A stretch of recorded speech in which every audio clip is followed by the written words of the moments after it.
to our 9 fantastic team sponsors, most of whom have exceeded their original goal. And we'd like to take a moment to recognize those sponsors, and as we do, we ask that a team representative come to the stage to accept their sponsorship certificate. So, keep going. Yes, So I'm going to try to talk. So our bronze sponsors who have committed to raising $2,500, Alpha Epsilon Pi.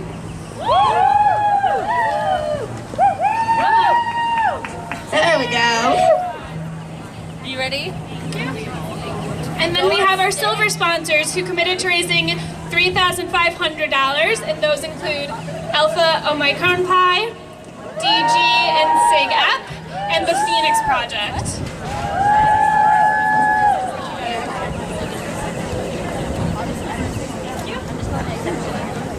Come to the stage if you're from DG and SIG-EP or the Phoenix Project.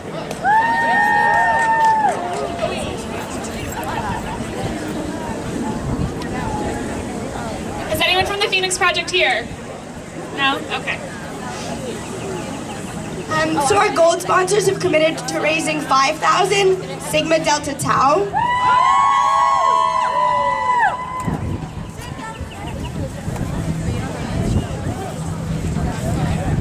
And then we have our Jade sponsors who committed to raising $10,000. Those include Sigma Alpha Epsilon, Pike Strong, Alpha Chi Omega, and Kappa Alpha Theta.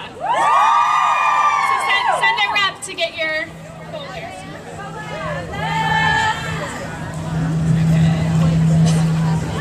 Pike Strong, Alpha Chi Omega,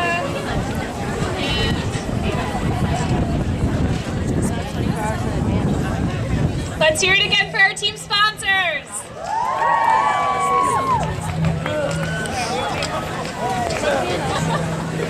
In addition to our team sponsors, we've also had a lot of support from our top individual fundraisers who've been working very hard to raise as much money as they can for Relay. So we'd like to take a minute to recognize them as well. So the third highest fundraiser is Maggie Belshi. And if you're here, come up and get...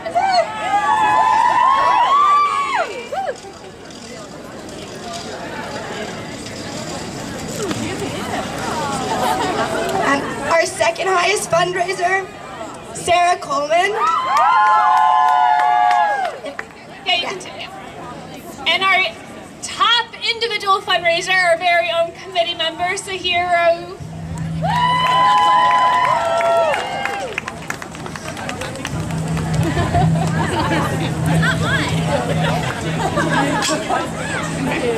We now welcome to the stage Rebecca Lowen to sing the national anthem. Rebecca is a Columbia College junior studying creative writing and pursuing a musical theater career.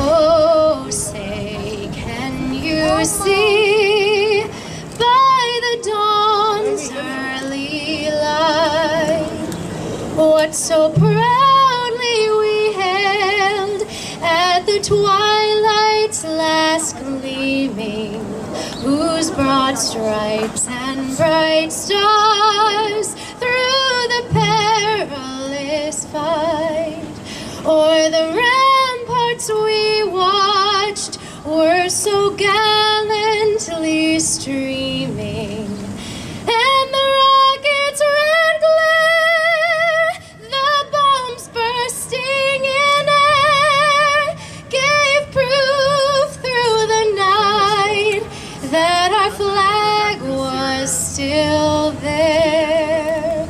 Oh, say, does that star-spangled banner yet wave o'er the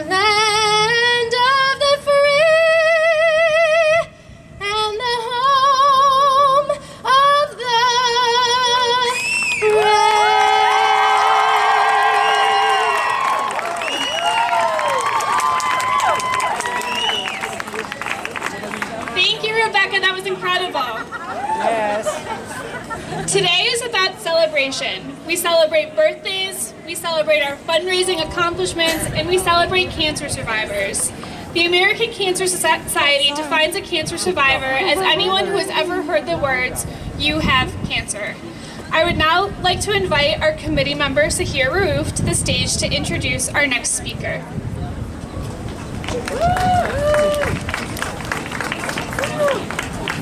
Hi everyone, my name is Sahir Raouf. I'm currently a sophomore in the college, and the next speaker, through her resilience and bravery in fighting cancer, has become an inspiration for my family and me. And as a doctor that reads mammograms every day, she has taken her experience and used it to connect with her patients on a much more intimate and reassuring level. And it gives me great honor to introduce my mom, Dr. Subiha Raouf.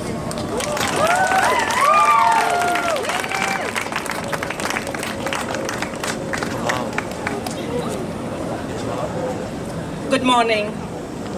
It is an honor to have the opportunity to speak here today and to share my story with you all.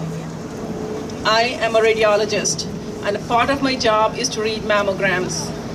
6 years ago, it was time for me to get my first mammogram, after which I diagnosed my own breast cancer. I cannot explain the terrifying sense of doom that I felt when I looked at that mammogram. That one moment transformed my entire life. Even though I am in the field and I'm fortunate to have been born in a family of doctors, it was not easy to deal with that diagnosis. In the ensuing days and months, I realized how difficult it is to navigate the healthcare system, even for someone like me who knows what the diagnosis means and how the system works. I cannot imagine how difficult it must be for patients who know very little about their disease, their options, or how to use the system. I was lucky. I had a loving family, friends, and an excellent team of doctors guide me and treat me. My journey through breast cancer was surreal, and yet I'm still here. That makes me a survivor. The love, support, and the excellent treatment that I got helped me not only survive, but also thrive. My experience with breast cancer has changed my life in so many positive ways. It has been a life-changing and a life-giving experience. It has made me aware of my inner strengths. Life has given me a second chance, and I have a greater respect for life. Having breast cancer was a humbling experience. It has helped me change the way I again look at life and what matters in life. It has made me courageous enough to keep moving forward. It has made me realize how much in life we take for granted. We spend too much time focusing and worrying about the future. And in the meantime, we forget to enjoy and appreciate the moment that we are living in. Today, I approach life differently. I make the best of every opportunity. Today, I have the ability to take advantage of the moment. This experience has taught me to be grateful for every day that I live. None of us know how long we have to enjoy this world. I count my blessings every day with gratitude. A cancer diagnosis can consume one's entire life and not just one's body. I decided not to let cancer define my life.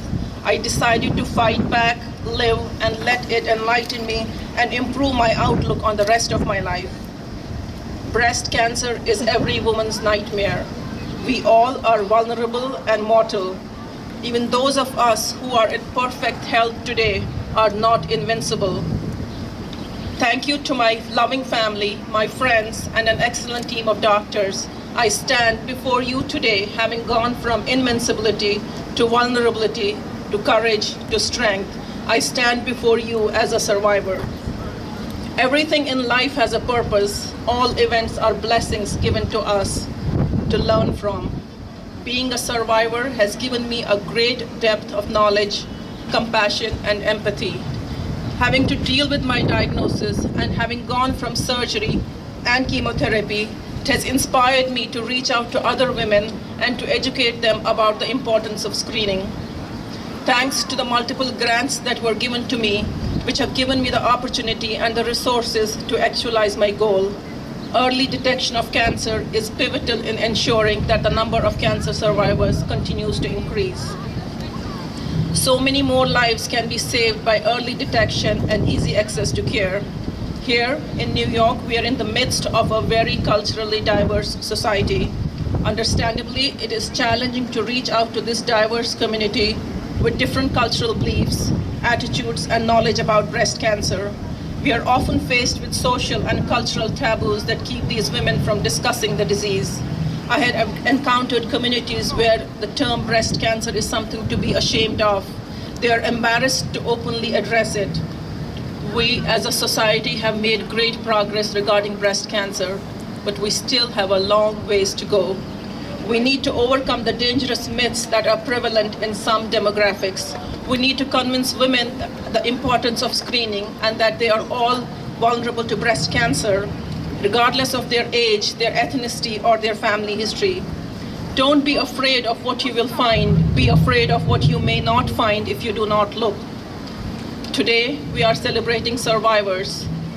The way you choose to celebrate survivorship is a personal thing. As survivors, we have learned to face challenges and turn adversities into opportunities. We have learned to gather our courage we did not know we have. We have learned to fight back, and we have learned to appreciate life. We have survival to look back upon when we are met with obstacles in our future. Now it is time to give back, time to share our experiences with the hope of educating, enlightening, and inspiring countless other lives. As a doctor, and more importantly as a mammographer, I get to relive my experiences, both good and bad, every single day. Every normal mammogram report that I send out gives me happiness, but those positive ones make me stop and think.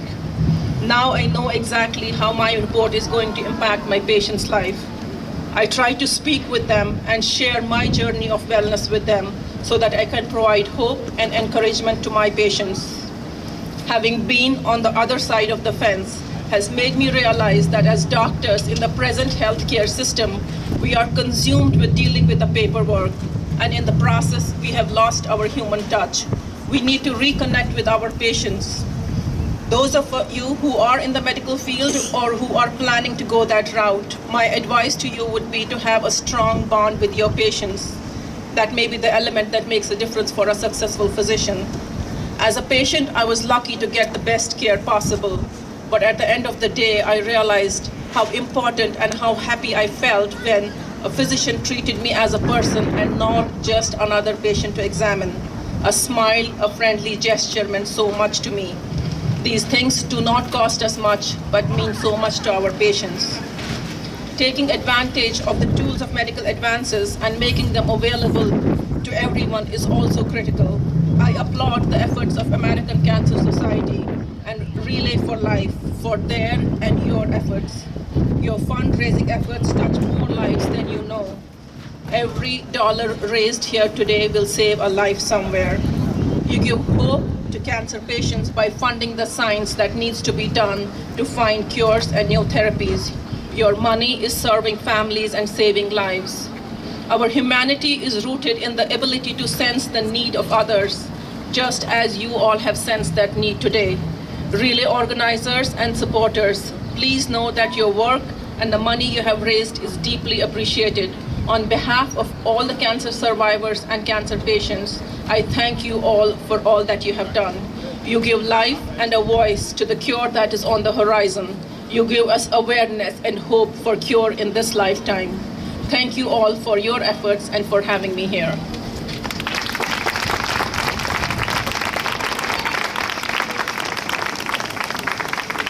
Thank you, Dr. Raouf, for sharing your story. I now have the distinct pleasure of introducing our Celebrate keynote speaker, Dr. Kathy Cruz.